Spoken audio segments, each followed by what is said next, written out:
Sur ce Tech and Fest 2025, vous avez eu l'occasion de vous en rendre compte ce matin. Si vous étiez avec nous, on a résolument la tête dans les étoiles cette année. L'espace comme nouvel horizon de conquête et d'innovation, mais aussi un nouvel Eldorado à préserver. Pour en parler, on accueille Antoine Fourcade, fondateur et CEO de Sirius Space Services. Salut, on s'installe ici. Alors, un peu plus près des étoiles, la tête dans les étoiles. On peut dire que vous l'avez, Antoine, puisque dès l'âge de 13 ans, et depuis l'âge de 13 ans, environ, on n'a pas été regardé dans le détail, vous êtes fasciné par l'espace. Qu'est-ce qui vous fascine tant, vous, dans l'espace ? C'est ce dépassement de soi, ce dépassement des technologies qui nous permet de faire quelque chose qui nous dépasse. Ouais. À peine le bac en poche, vous participez au projet Perseus. C'est le premier projet étudiant, faut le rappeler, en France, qui a été dédié au développement des fusées-sondes, fusées qui partent dans l'espace. En pleine prépa scientifique, vous imaginiez déjà les lanceurs de demain. C'était ça un peu votre trip ? Alors moi j'ai eu la chance de tomber dans l'espace sur le projet Perseus à l'âge de 13 ans. Je suis rentré dans une association qui s'appelait le Garef Aérospatial, qui a été créée par un ancien astronaute français et qui travaillait notamment sur ce projet Perseus, qui était un projet du CNES pour créer des vocations spatiales pour les étudiants. Et à la suite de ce projet, je suis arrivé en prépa et j'ai toujours voulu faire des démonstrateurs. Et on a un projet de prépa qui s'appelle le TIPE, qui est un TPE, le projet qu'on a au bac, mais beaucoup plus poussé, avec un début de vocation d'ingénieur sur ce projet-là. Et on a imaginé un nouveau type de lanceur. Enfin, c'était remettre au goût du jour un lanceur qui était oublié, qui était le lanceur Rokun. C'était le fait de lancer une fusée depuis un ballon. Et on a un peu changé au fur et à mesure qu'on a développé Sirius, comme on a pas mal pivoté, pour créer toujours un but, créer un accès à l'espace plus durable.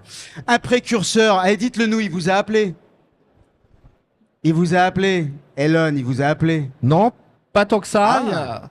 On est une solution complémentaire à ce que fait Elon Musk, intéressante, mais on n'est pas concurrente.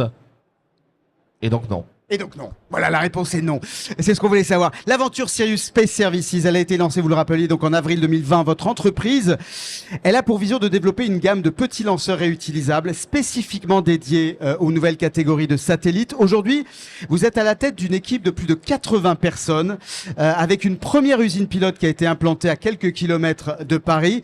Est-ce qu'on peut dire que vous êtes Allez, soyons ambitieux, vous êtes l'avenir des lanceurs spatiaux français ? On a eu la chance. C'est votre ambition ? Notre ambition, c'est de créer un accès à l'espace souverain. On a eu la chance d'avoir le gouvernement qui a cru en nous, qui a commencé à nous financer via BPI France avec des premiers financements de 30 000 €. Et au fur et à mesure, on est monté sur des financements beaucoup plus importants. Et il y a peu de temps, au premier semestre de l'année dernière, l'État nous a acheté nos 5 premiers lancements. Et donc, on espère être l'avenir de l'espace européens et français notamment. Ouais, c'est ça, hein, grâce au programme donc, de France 2030, vous vous rappelez, vous faites partie des 4 lauréats qui ont reçu cette fameuse commande de l'État. Les premiers lancements, ils sont prévus pour 2026, c'est ça ? Toujours d'actualité ? Alors, on avance, c'est lent le développement d'un lanceur. On passe d'un TRL qui est un TRL1, on arrive au TRL3, on fait des essais moteurs. On a eu la chance d'essayer notre moteur sur une durée quasiment nominale à 100% de sa poussée à l'été dernier. On continue le développement. On a encore passé des jalons clés sur le mois de janvier de cette année. On a essayé la turbopompe du moteur, ça s'est très bien déroulé. Et on va continuer dans cette voie. Et aujourd'hui, on prévoit un démonstrateur en fin d'année 2026. Donc, on va prendre le premier étage du lanceur et on va commencer à aller proche de la frontière de Von Karman, donc autour de 80 km. Wow. Et le premier vol de Sirius, le premier vol commercial, la première fois qu'on va être capable de mettre un satellite en espace, c'est prévu au second semestre de l'année 2027. Wow. Quel rôle ils jouent aujourd'hui les petits lanceurs dans le secteur spatial ? Aujourd'hui, on a 2 types de lanceurs qui sont présents. On a les lanceurs moyens et les lanceurs lourds. Ces lanceurs, ils sont conçus pour passer des charges utiles très importantes, comme James Webb, un satellite qui permet de faire de l'exploration spatiale. On a aussi des lanceurs comme SpaceX qui servent vraiment à lancer des constellations de satellites. Et ces constellations, Starlink et autres. Starlink, ce type de constellation, l'Europe a une constellation qui arrive, qui est Iris2, notamment. Et ce type de constellation a une durée de vie. Et donc, dans ce contexte-là, on a besoin de remettre rapidement en orbite un satellite. Et donc, on va faire appel à des plus petits lanceurs pour les lancer. Donc, des lanceurs qui ont une performance entre 500 kg et une tonne de charge utile. Justement, on parlait à la boutade d'Elon Musk, SpaceX, Starlink. Les ambitions des États-Unis de Trump, conquérir la Lune et finalement devenir Mars et devenir finalement maître des cieux. Est-ce qu'on est entré, selon vous, dans une nouvelle guerre des étoiles ? Le spatial, c'est un secteur où on a besoin de coopération pour avancer. On a toujours une coopération européenne, on a une coopération entre l'Europe et les États-Unis, entre l'Europe et la Russie pendant très longtemps dans le secteur du spatial. Donc on est dans une guerre, c'est un marché qui est privé.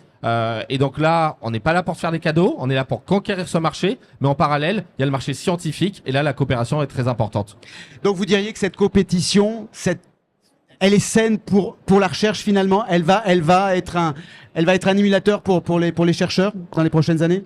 Cette compétition va permettre aux chercheurs d'avoir un accès à l'espace plus compétitif et donc de leur permettre notamment d'envisager d'envoyer des nouveaux satellites plus loin, d'envoyer des missions sur la Lune, sur Mars, peut-être comme c'est prévu outre-Atlantique, mais aussi d'arriver plus rapidement à l'espace et donc diminuer le coût de l'accès à l'espace. Les Indiens, les Chinois, les Russes, ils se positionnent, vous l'avez dit. L'Europe, dans tout ça, on a un programme, vous le rappeliez, spatial européen qui porte jusqu'en 2027. C'est suffisant pour s'imposer? Alors, le programme européen repasse tous les ans avec un programme qui s'appelle la CEMIN, où c'est tous les États membres qui viennent se réunir pour voter le nouveau programme spatial. Tous les États doivent remettre du budget, et donc ça fonctionne sur cycle de 3 ans. Cependant, sur la recherche, on va avoir un programme qui est beaucoup plus lent, qui va avoir une vision 10, 20 ans, 30 ans, même 2050, 2060 et au-delà. Et donc, on a des courts termes sur la partie privée, qui est via l'ESA, et un programme de recherche scientifique qui est beaucoup plus lent. Est-ce que c'est suffisant?